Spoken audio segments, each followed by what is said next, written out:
Richard Dawkins, the famous atheist and slightly less famous evolutionary biologist, wrote that life results from the non-random survival of randomly varying replicators. What he was really getting at here is that evolution is not a matter of chance. It is a matter of those best prepared and those most adaptable to change taking advantage of it. This is important as we stand on a precipice of change. 2010 has seen seismic changes within the TV market that are only going to accelerate as we go forward with things like the national broadband network. There's been two fundamental changes, one far more important than the other. In reverse order, the least important has been time shift viewing. The most important by quite a long way has been the fragmentation of the TV market, which is the complete opposite of what everyone was concerned about at the beginning of this year, where time shift viewing was the thing that we really thought was going to be quite important and change the way that we did things. And the digital fragmentation was something we would cope with. The impact of time shift viewing on total viewing has initially been really quite small in the regional markets. And you can see there the difference between live and consolidated is bumbling along at anywhere between sort of 1% and 2%, which is significantly less than in metro markets. Significantly less. So time shift viewing in the regional areas is running at about half of what it's running in metro areas. Why is this significant to us? Because time shift viewing as a factor just isn't coming into it in terms of driving ratings in metro areas. In some programs and in some genres, like dramas, well-watched dramas, it is.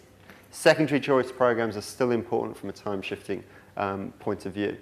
But for the majority of viewing and for generating eyeballs, time shifting really isn't shifting the dial.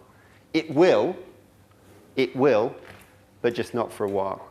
And you can see the experience in the US. So the US has been, had TiVo for the past five or so years. Over there, 15 to 20% of all their TV viewing is now happening. And indeed, with the launch of the new programs this year, programs that were right on the edge, that were close to being successful but not quite there, were sort of rubbing their hands when the time shift viewing came through, because it made some programs successful and some programs that were thought to be successful weren't so. And it's been the first new season of programs where time shift viewing has had a significant impact on it.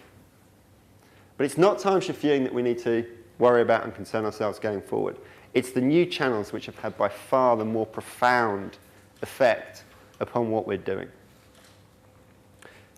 There's been a long-term, and I'm sure I don't need to tell anyone in this room this, there's been a long-term decline in television viewing over the past 10, 20, 30 years. You can take your pick at the number.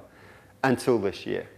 Fantastic result. TV viewing this year is up for the first time I can remember, and for the first time most people can remember, in a significant way.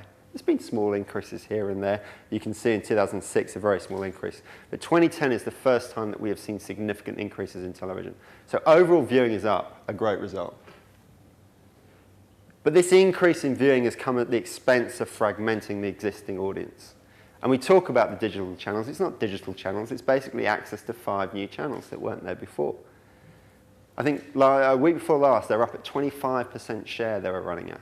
So they're significant players already in the market, and they're taking eyeballs from the 3 main networks, which is fragmenting our overall audiences. And unlike with time shift viewing, where the impact in metro markets is much different from the impact in the regional markets, when you look at the uptake of digital channels, it's almost exactly the same. Metro TV markets and regional TV markets are consuming those digital channels in exactly the same way. And most importantly, what happens when you add new channels on? They grow at a far greater rate than the first ones did. So the pace of change is increasing.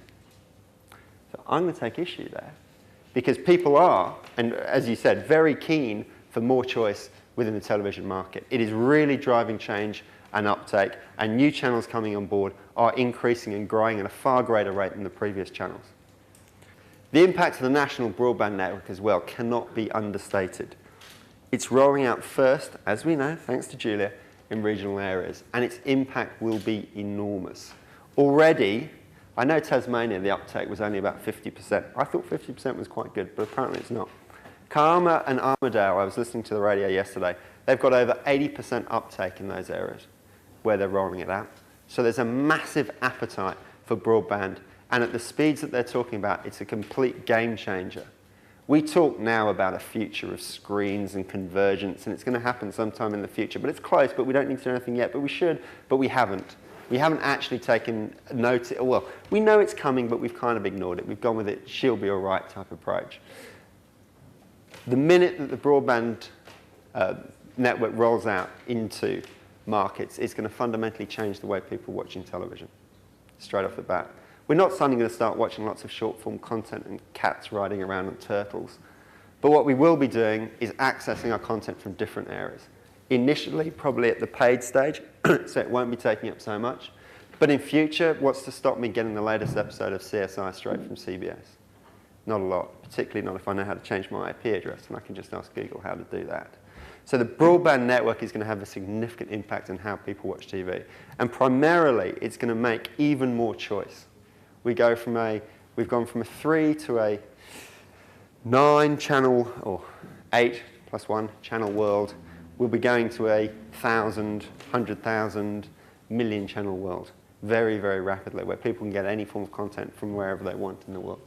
With all of the new options open to people, we're going to have fewer eyeballs in each individual option, which is exactly the situation we've seen this year. Yes, we have more viewers, but we have fewer viewers with each individual opportunity.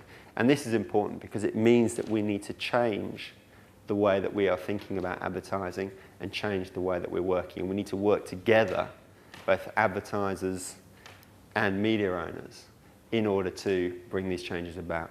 Firstly, we need to understand our audience much, much better than we currently do. We currently understand them in broad, generic terms. We need far more than that. And secondly, we have to understand much better how to connect our audiences with brands. And I fundamentally believe that the regional TV market and regional TV media owners have significant advantages in both these areas over metro TV audiences and certainly over foreign TV content owners who are basically who we're going to be competing with eyeballs very soon. If I take the first, understanding our audience. As National Broadband Network rolls out, digital, every time we have a digital interaction or every time we make a digital action, we basically leave a data trail. We need to be far better and cleverer and working with media owners in understanding and collecting this data trail. Because in this world, data is our friend. Because we will not be able to rely on reaching 2 million people with an ad overnight. We'll be reaching far fewer people, and therefore we'll have to understand far better exactly how our ads lead to actions. At the moment, we kind of understand, we see our advertising, we look at awareness, we then track sales 2 or 3 months later, go, oh, that campaign was all right. We're moving to a world where we'll be changing campaigns almost on a day-by-day basis. And therefore, we need the data and the availability of the data in order to understand how ads are translating to actions and therefore how we are impacting things. And secondly, we will need to understand far better how to connect our audience with brands. And here, the community aspect of regional TV, I think, is fundamentally important. Because regional television is embedded within local communities in a way that metro television markets just aren't. We need to move from a model where we are talking and communicating to viewers to one where we're having people actively engaging with our brands and the brands that we're putting on air. Regional TV markets and regional TV media owners far better understand how to engage with their local consumers. They far better understand how we move past a model whereby we're putting spots up in front of those consumers. And we move to a model where we're actively engaging the consumers, taking ideas and assets out to them, letting them play with them, and then provoking response from that. And we need to be talking far more about assets and ideas and far less about the booking of spots, which is drowning us at the moment.